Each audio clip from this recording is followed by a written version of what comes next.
నమస్తే, welcome to think Andhra. నేను మీ ప్రియాంకారావు.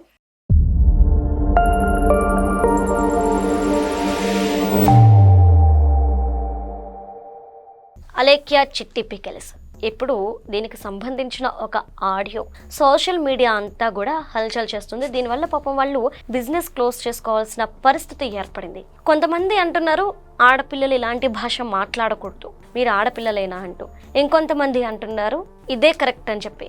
కానీ ఒక్క విషయం ఆలోచించండి, ఇప్పటి వరకు చాలా పాజిటివ్గా రెస్పాన్స్ అయిన ఒక అమ్మాయి సడన్గా ఇలాంటి ఆడియో ఒకటి బయట పెట్టింది అంటే దాని వెనక ఏం జరుగుంటుంది, అసలు ఏం జరిగింది అనేది ఎవరికీ తెలియకుండానే ఎవరో పోస్ట్ చేసిన ఒక ఆడియోకి మనం ఇంత రెస్పాండ్ అయిపోతూ వాళ్ళని ఇష్టం వచ్చినట్టు తిడుతూ ఉన్నాం. ఎంత ఆమె అనుభవిస్తే ఈరోజు ఈ విధంగా మాట్లాడింది అనేది క్వశ్చన్ మార్క్.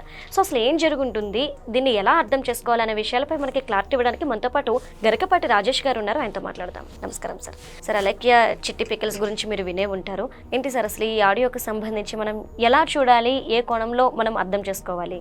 ఫస్ట్ నేను ఒక 2 మాటలు చెప్తానండి. స్త్రీ అంటే ఆకాశంలో సగం అంటారు, భూమిలో సగం. తెలుగులో ఒక పెద్ద కవి ఒక మాట చెప్పారు, ముదితలు నేర్వగా విద్య రానిగలదే ముద్ర నేర్పించగా అంటారు. అంటే ముదిత అంటే స్త్రీ అండి. తను పట్టుదలగా తనకి ఏ విద్య నేర్పించినా కూడా అద్భుతంగా రాణిస్తుంది అందుట్లో అని చెప్పేసి ఆయన ఉద్దేశం. ఇది అలేఖ్య చిట్టి పికిల్కి వర్తిస్తుంది. వీళ్ళది రాజమండ్రి దగ్గర చిన్న ఊరండి. తండ్రి చనిపోతే జీవనోపాధి కోసం హైదరాబాద్ వచ్చారు. వచ్చి అలేఖ్య చిట్టి పికిల్స్ వ్యాపారం స్టార్ట్ చేశారు కదా. యాక్చువల్గా ఈరోజు మార్కెటింగ్ చేసుకోవటం అంటే ఏదైనా సరే, ఎంత పెద్ద కార్పొరేట్ కంపెనీకి అయినా సరే మార్కెటింగ్ చేసుకోవటం అంటే ఎంత కష్టం మనందరికీ తెలిసిందే. ఇప్పుడు 100, 200, 300 కోట్లు పెట్టి సినిమాలు తీసేవాళ్ళు కూడా ప్రమోషన్ ఈవెంట్స్ లేకపోతే ఆ సినిమా ప్రజల్లోకి వెళ్ళదు. కాబట్టి వీళ్ళు ఏం చేశారంటే ఒక సోషల్ మీడియా ఉంది కదండి, దాన్ని ఉపయోగించుకుందాం అనుకున్నారు. ఫేస్బుక్, ఇన్స్టాగ్రామ్, ట్విట్టర్, టెలిగ్రామ్ ఉన్నాయన్నీ ఆ ప్రసార మాధ్యమాలన్నీ వాళ్ళు ఉపయోగించుకొని వీళ్ళు దాన్ని పబ్లిసిటీ ఇచ్చుకున్నారు. సరే, తక్కువ టైంలోనే ఎక్కువ పబ్లిసిటీ వచ్చింది. వాళ్ళ పికిల్స్కి కూడా వెబ్సైట్ వాళ్ళు ఓపెన్ చేశారు, ఆర్డర్స్ అవన్నీ వస్తున్నాయండి. ప్రతి కస్టమర్తో కూడా వీళ్ళు మాట్లాడలేరు, అందుకని చెప్పేసి వాట్సాప్లో ఒక నెంబర్ పెట్టుకున్నారు. ఆ పికిల్స్ కావాల్సిన వాళ్ళు దానికి హాయ్ అని పెడితే మొత్తం వివరాలన్నీ దాంట్లో వచ్చేస్తాయండి. ఏది ఎంత, అది ఏ రేట్ ఎంత ఉంది, అట్లా ఏంటనేది. సరే, ఆ ప్రకారం ఆర్డర్స్ అన్నీ జరుగుతూ ఉంటాయి, వీళ్ళు తయారు చేస్తూ ఉంటారు. అది సహజంగా జరిగే ప్రక్రియ. ఆడపిల్లలు ఉన్నారు అనగానే సమాజంలో మగవాడి దృష్టికోణం మారిపోతుంది. అక్కడ వీళ్ళు చేసిన తప్పు ఏంటంటే వాట్సాప్ నెంబర్ ఇవ్వటం. ఒకవేళ నెంబర్ ఇచ్చినా ఎవరైనా టెలికాలం ఏర్పాటు చేసుకోవటం, లేదంటే ఒక మగ పిల్లవాడిని పెట్టుకోవడం కానీ చేయాల్సింది. కానీ వీళ్ళే నెంబర్ ఇచ్చి వీళ్ళే మాట్లాడటం వల్ల ఏమవుతుందంటే ఇక మగవాడంటే ఇక మనం చెప్పేదేం లేదండి. మామూలుగా ఎరేచ్గా చెలరేగుతారు. అసభ్యకరమైన కామెంట్స్ ఇట్లాంటివన్నీ వస్తూ ఉంటాయి. ఎందుకంటే ఎప్పుడైతే వాళ్ళకి అది వాళ్ళ నెంబర్ ఇచ్చారు అనేది అర్థమైంది అనుకో, 1-2 సార్లు ఆర్టికల్ కోసం పెట్టినప్పుడు చూస్తారండి. అది కంపెనీ అఫీషియల్ నెంబర్ లాగా కాకుండా, అంటే బిజినెస్ అకౌంట్ నెంబర్ లాగా కాకుండా పర్సనల్ నెంబర్ లాగా అనిపించింది అనుకోండి, ఇంకా అసలు అంత సోషల్ మీడియాలో మీరు ఇప్పుడు కింద కామెంట్స్ కొన్ని వస్తూ ఉంటాయి. అచ్చమైన స్వచ్ఛమైన బూతులతో కామెంట్స్ పెడతా ఉంటారు, మీరు చూసి ఉంటారు కదా. సేమ్ వాటిని వీళ్ళు కూడా ఎదుర్కొన్నారు. ఇటువంటివే అంటే రకరకాల సందర్భాలు, రకరకాల పరిణామాలు కావచ్చు.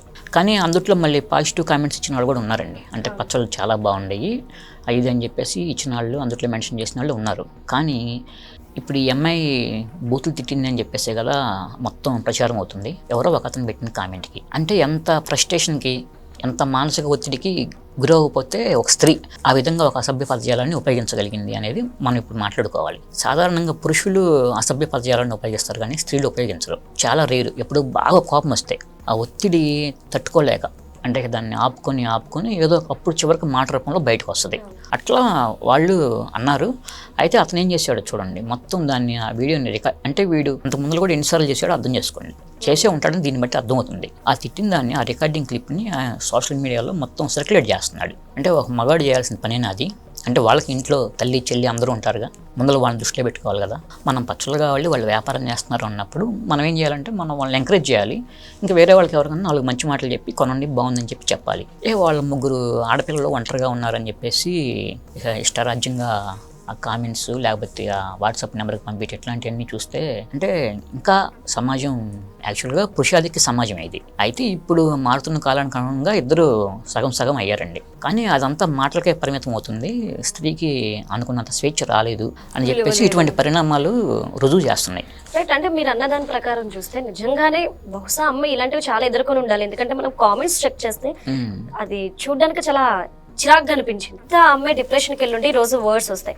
కానీ మగవాళ్ళ గురించి మాట్లాడితే కొంతమంది ఆకతాయిలు, ఇది ఆ అమ్మాయి గురించి కాదు, బేసిక్ గా ప్రతి ఆడపిల్ల గురించి నేను ఈరోజు ఈ టాపిక్ తీసుకొస్తున్నాను. ఎందుకంటే ఒక వీడియో అప్లోడ్ అయిందంటే ఒక టాపిక్ మీద మీకు సమస్య అయితే, ప్రాబ్లం అయితే ఆ టాపిక్ కి సంబంధించి మీరు కామెంట్స్ పెట్టాలి. బట్ అక్కడ అలా ఉండదు. అక్కడ ఏ అమ్మాయి అయితే అది యాంకర్ అవ్వచ్చు, లేదంటే వేరే గెస్ట్ అవ్వచ్చు, ఇంకెవరైనా అవ్వచ్చు, వాళ్ళని తిడుతూ అసభ్య పదజాలంతో కామెంట్స్ పెడతారు. వీరికి ఇది వృత్తా? అసలు ఎందుకు ఈ విధంగా చేస్తారు? ఎందుకు ఇంత పైశాచిక ఆనందాన్ని అనుభవిస్తారు వీళ్ళు ఇలా చేసి? ఈ మొదటి నుంచి కూడా ఫస్ట్లో ఇలా లేదండి. ఎప్పుడైతే ఈ సోషల్ మీడియా ప్లాట్ఫామ్స్ వచ్చినాయో దీనికి బాగా అలవాటు పడ్డారు. ఇది ఒక స్వేచ్ఛలాగా భావిస్తున్నారు. ఇష్టరాజ్యంగా మనల్ని ఎవరు ఇప్పుడు మన ఇంటి దగ్గర కానీ, మన బజార్లో కానీ, అంటే మన వీధిలో కానీ, మన ఊళ్ళో కానీ ఎవరినన్నా మనం ఏదన్నా ఒక మాట అంటే అది ఇంటి దగ్గర తెలుస్తుంది అని ఒక భయం ఉంటుంది. ఈ సోషల్ మీడియా ప్లాట్ఫామ్స్లో అంటే అటువంటిది లేదు. ఒక అకౌంట్ క్రియేట్ చేసుకోవటం ఇష్టరాజ్యంగా. అందరూ అలాంటి వాళ్ళని నేను అంటలేదండి. ఒక పురుషుడిలో ఉన్న వికృతమైన ఆలోచనలు, వికృతమైన కోణాన్ని ఆ కామెంట్స్ రూపంలో బయట పెడుతున్నాడు. ఇప్పుడు నేను అన్నది ఇందాక మీ తల్లి చెల్లి అందరూ ఉంటారు, ఎట్లా వ్యవహరించవచ్చా, వాళ్ళకి మనం కొంచెం ఎంకరేజ్ చేయాలని చెప్పేసి అన్నా కదా. కానీ అటువంటి మానేసి అంటే స్త్రీని ఎప్పుడూ కూడా తనకు ఉపయోగపడే ఒక వస్తువులాగానే అతను భావిస్తున్నాడు. పచ్చళ్ళ వ్యాపారాన్ని ప్రమోషన్ చేయడం కోసం అంటే డ్యాన్స్లు వేసుకొని సరదాగా 18-19 సంవత్సరాల వయసులో ఉన్న యువకులంతా కూడా ఇప్పుడు అదే చేస్తున్నారు. ఇన్స్టాగ్రామ్, ట్విట్టర్లో సరదాగా డ్యాన్స్లు వేసి రీల్స్ అయి పెడుతున్నారు. అట్లా అని చెప్పి మనం వాళ్ళందరినీ తప్పుపట్టలేంగా. అవన్నీ చూసి వీళ్ళు వేరే అబద్ధాలు చేసుకొని ఇట్లా కామెంట్స్ పెడుతున్నారు. స్త్రీలు పొట్టి డ్రెస్సులు వేసుకున్నంత మాత్రాన, లేకపోతే అది వాళ్ళకి నచ్చిన వాళ్ళ నైజం, అది వాళ్ళకి ఇష్టమైతే వాళ్ళు అలాంటి డ్రెస్ చేసుకున్నారు, అది మనం చూసి వదిలేయాలి. అంతేగాని దాని గురించి కామెంట్ చేయడం కరెక్ట్ కాదు. సినిమాల్లో హీరోయిన్స్ ఇట్లా వీళ్ళందరూ వేసుకుంటున్నారు కానీ డ్రెస్సులు, అట్లా అని చెప్పేసి నువ్వు బయటకు వచ్చిన తర్వాత విడిగా వాళ్ళని కామెంట్ చేస్తే లాగిపెట్టి ఒకటిస్తారు. ఎందుకంటే అది వృత్తి ప్రకారం వేసుకున్నారు. అట్లా అని చెప్పేసి వాళ్ళు పొట్టి డ్రెస్సులు వేసుకున్నారు కదా అని చెప్పేసి నువ్వు ఇట్లా మాట్లాడితే అంటే నీ సంస్కారం ఏమైంది? అంటే వృత్తి వేరు, ప్రవృత్తి వేరండి. చూసే దృష్టికోణం అనేది పురుషుడు ఫస్ట్ మార్చుకోవాలి. ఇతను సర్క్యులేట్ చేయడం వల్ల వాళ్ళు చివరికి వాళ్ళ వ్యాపారాన్ని మూసుకోవాల్సి వచ్చింది. ఇప్పుడు మళ్ళీ వాళ్ళు వేరే జీవనోపాధిని వెతుక్కోవాలిగా. అంటే వీళ్ళు అనుభవించే మానసిక క్షోభకి బాధ్యులు ఎవరు? ఖచ్చితంగా సమాజమే. ఎందుకంటే ఇటువంటి కామెంట్స్ని సర్క్యులేట్ చేసినప్పుడు, అటువంటి ఆడియో క్లిప్ని సర్క్యులేట్ చేసినప్పుడు అది విని ఆనందిస్తున్నారు. అందుట్లో వాళ్ళకి పాజిటివ్గా కామెంట్స్ పెట్టిన వాళ్ళు ఎంతమంది ఉన్నారండి? చాలా తక్కువ, పదుల సంఖ్యలో ఉంటారు. అవన్నీ విని వాళ్ళకి వ్యతిరేకంగా కామెంట్స్ పెట్టే వాళ్ళే ఉన్నారు. అంటే మరి ఈ సమాజం బాగుపడుతుందా? పురుషుల్లో మార్పు రాదా అంటే నాకైతే కష్టం అనిపిస్తుంది. ఎందుకంటే చిన్నప్పటి నుంచి మనం పెరిగిన వాతావరణం, ఇంట్లో తల్లిదండ్రులు మనం నేర్పించిన విలువలు, వీటన్నిటి మీద ఆధారపడి ఉంటుందండి. అందుకని ఇప్పుడు ఆంధ్రప్రదేశ్లో పాఠశాలలో చదువుకునే పిల్లలందరికీ కూడా నైతిక విలువలు నేర్పించాలని చెప్పేసి చంద్రబాబు నాయుడు చాగంటి కోటేశ్వరరావు గారి ద్వారా క్లాసులు పెట్టేస్తున్నారండి. అట్లాంటివి జరిగితే సమాజం అంటే ఇంకొంచెం రేపు పిల్లలు పెద్ద అయినప్పుడు విలువలతో వ్యవహరిస్తారనేది భావన. అట్లా ఉండాలని కోరుకుందామండి. సో మొత్తం మీద చూసారు కదండి, ఆమె ఒక్క ఆడియో వినేసి ఆ అమ్మాయిని జడ్జ్ చేసేస్తున్నారు అందరూ. కానీ ఒక్కసారి తను ఏదైనా వీడియో అప్లోడ్ చేసినప్పుడు ఒక్కసారి కామెంట్స్లోకి వెళ్ళి చూడండి. మీ సమస్య పికిల్స్ రేట్స్ అయితే పికిల్స్ రేట్స్ గురించి మాట్లాడండి, కానీ అమ్మాయిల గురించి, వాళ్ళ బట్టల గురించి అలానే మీరు వస్తారా? ఇలాంటి అసభ్యకరమైన కామెంట్స్ పెట్టడం మీది తప్పు. ఇలాంటివి ఏ ఆడదైనా సరే, ఏ మగాడైనా సరే భరించడం అనేది చాలా తక్కువ. ఏదో ఒక రోజు బరస్ట్ అవుతారు, బరస్ట్ అయితే ఇదిగో రిజల్ట్ ఇలానే ఉంటుంది. కాబట్టి వన్ సైడ్ చూసి మీరంతా కూడా ఒక డెసిషన్ కి రావద్దు. రెండు వైపులు కూడా ఆలోచించండి. ఆ అమ్మాయి ఎంత ప్రెజర్ అనుభవించుంటే, ఎంత డిప్రెషన్ లోకి వెళ్ళుంటుంటే ఈరోజు ఈ వర్డ్స్ మాట్లాడింది అనేది మనం చూడాలి. ఎందుకంటే ఒక అమ్మాయి మాట్లాడింది అనగానే చాలా మంది నెగిటివ్ గా మాట్లాడుతున్నారు, ఇది తప్పు, ఇలా చేయకూడదని.